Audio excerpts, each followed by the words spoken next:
Edie Lush, and I'm inside the Hub Culture studio, and I'm really pleased to be joined by Wanuri Kahiu. Thank you very much for coming along. I'm so glad to be here. Filmmaker and director of AFRO-BUBBLEGUM. Yes. Now tell me about the name AFRO-BUBBLEGUM, first of all. Well, AFRO-BUBBLEGUM is something that you wouldn't take seriously if you heard it, and because what we're trying to advocate is a non-serious view of Africa. We really want people to engage with African art as if it were fun, fierce, and frivolous. So AFRO-BUBBLEGUM feels something like it's kind of popish, kind of light, kind of pink. And why is that? Why is it important to have something that's not super serious? I so often feel, like Chimamanda once said in her TED Talk, that we're framed as Africans through a single story. There's a single story told about us. So what AFRO-BUBBLEGUM does is say, hold up. There's so many other ways to see Africa. And there's so many glorious, beautiful, fun ways to see Africa. And we're advocating for that space so that we can have a more holistic idea of what Africa can be, rather than this one single story that we're continuously told. So tell me about the short film that you've made recently. I made a short film quite a while back, actually. It was a science fiction short film called Pumzi, and it was about Africa in the future. But I also just finished my second feature film called Rafiki, that is hopefully releasing later on this year. Cool. And what's that about? Well, Rafiki is a story about these two girls who decide to choose love over anything else, over safety and security, and they advocate for their love more than anything else. So it's a coming of age story that's set in Nairobi, and we're super excited to be able to show like a vibrant modern Nairobi on a cinematic stage. Very cool. Now you collaborate with one of my favorite authors.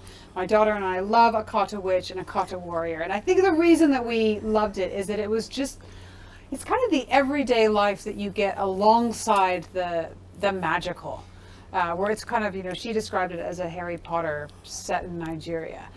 But I wonder if you can tell me why you think it works so well, why that story works so well in Africa. What I love about Nnedi Okorafor's work is that she has such a vivid imagination first.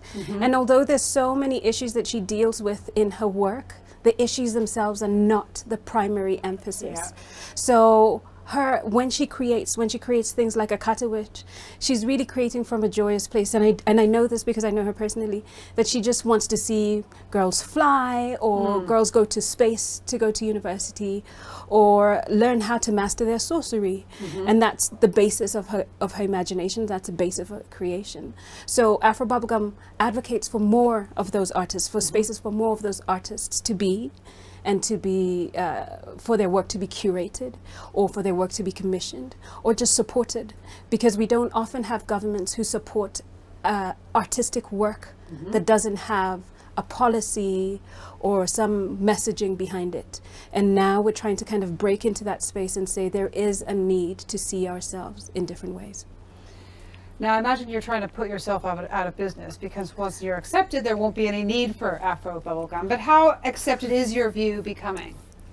I'm actually, there's been a huge, there are many people who are interested in AFRO-BUBBLEGUM. There's a great many artists. And not only recently, as you can tell from, if you were to follow any of the artists out of Africa on Instagram and etc., but even in the history of Africa, we've had lots of frivolous art.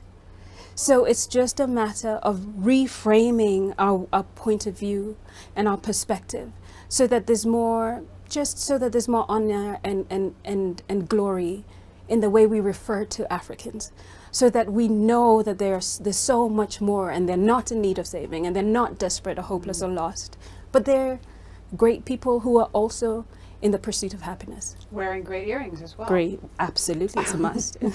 Thank you very much for stopping by. Thank you. The Hub Culture Studio, and I'm Edie Lush.